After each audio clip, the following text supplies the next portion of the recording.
Going on, dudes and dudettes? So as I was getting my fantasy football league update and everything, because I am the commissioner of that, so I have to renew it, get everything ready on Yahoo.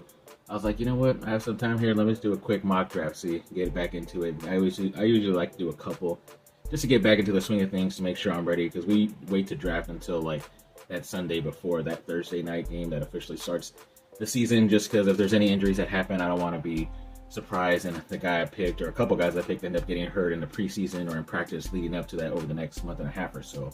But either way, this was how my first mock draft went. I thought it was pretty good until I realized certain situations that are happening around a lot of these players. But either way, let's go through it. So in the first round, I ended up going with Christian McCaffrey. Obviously, he's an interesting pick. He could have been a lot higher. I think I was picking like in the middle of the first round. But either way, I think he's due back up for a better season this year. And then Malik Nabers was my second round pick. Second year receiver. Looks like Russell Wilson's only looking at him right now in practice. So that was a pretty good pickup in my opinion. Officially went with a quarterback in the third round. Obviously with Josh Allen, he's one of the top one or two fantasy quarterbacks out there. But I think either way, it was a nice pickup to get one of the top quarterbacks.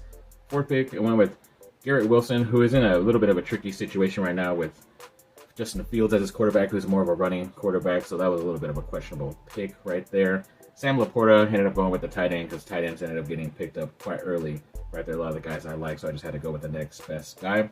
Isaiah Pacheco is getting selected here in the sixth pick. I don't know why he's getting selected so late, because I think he's going to have a bounce back year because he is healthy now.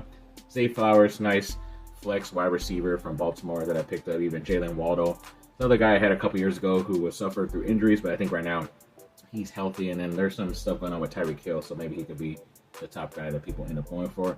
I thought Ramondre Stevenson was a nice pickup by New England that late, but it looks like he might be getting his opportunities might be taken away by a rookie running back, so I probably should have went with him, his teammate there.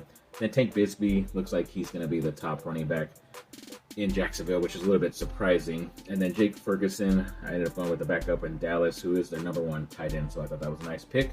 Cooper Kupp, a Seattle wide receiver. Obviously, he would be picked in the first two picks a couple years ago, but now he's dropped all the way here. But I think he is their second receiver, so that is a nice pickup.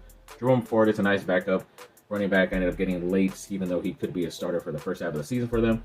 Then went with the Rams defense, and then went with their kicker, Chase McLaughlin. You obviously wait to go defense and kicker because you could pretty much sub those out every single week if you wanted to. Rams are always a pretty interesting defense every year, and then McLaughlin's on Tampa Bay, who they're going to score a lot, so he's going to get a lot of opportunities to at least score 10 points. So let me know what you guys think of my first NFL mock draft fantasy football team.